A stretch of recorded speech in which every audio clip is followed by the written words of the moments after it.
New hypotheses about HIV positive and negative gay men are being explored in a unique study.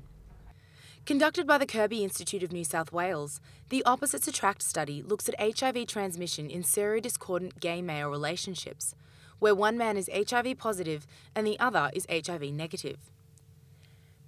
Ben Bavington is the project leader of the Opposites Attract study, which will monitor up to 500 serodiscordant gay male couples over a course of 3 to 4 years. The study's main question is looking at whether HIV treatment in the positive partner can prevent transmission to the negative partner, even if they were not using condoms.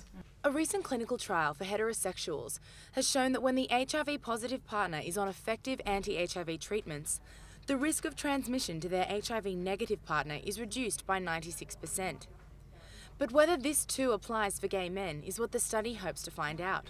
The risk of HIV transmission through anal sex is about 15 to 20 times higher than for vaginal sex.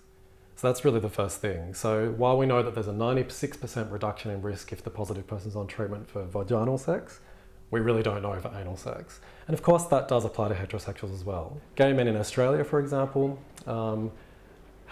positive gay men have been increasingly going on treatment at higher and higher levels in this country. But what we haven't seen is a reduction in HIV transmission.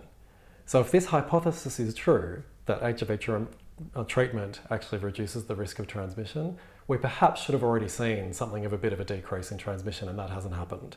Positive Life is a not-for-profit community organisation that has stood as the voice for people with HIV since 1988.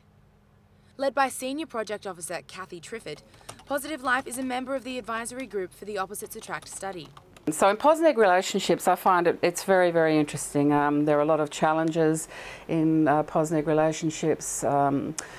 People do have, satisfying positive relationships. Triffett says it is important to acknowledge how far we have come in combating HIV. The experience of living with HIV in 2012 has changed significantly from when I first started working in the area in 1987, where people basically handed a death sentence. She says the most crucial element of dealing with HIV socially and medically is that it is done on a community level, which she says the Opposites Attract study has successfully achieved. We're quite fortunate in this state in that all the research that takes place starts with community organisations. There's a very good partnership between research centres and community organisations, and in this case, Positive Life. I'm Lucy Cormack, south of the border.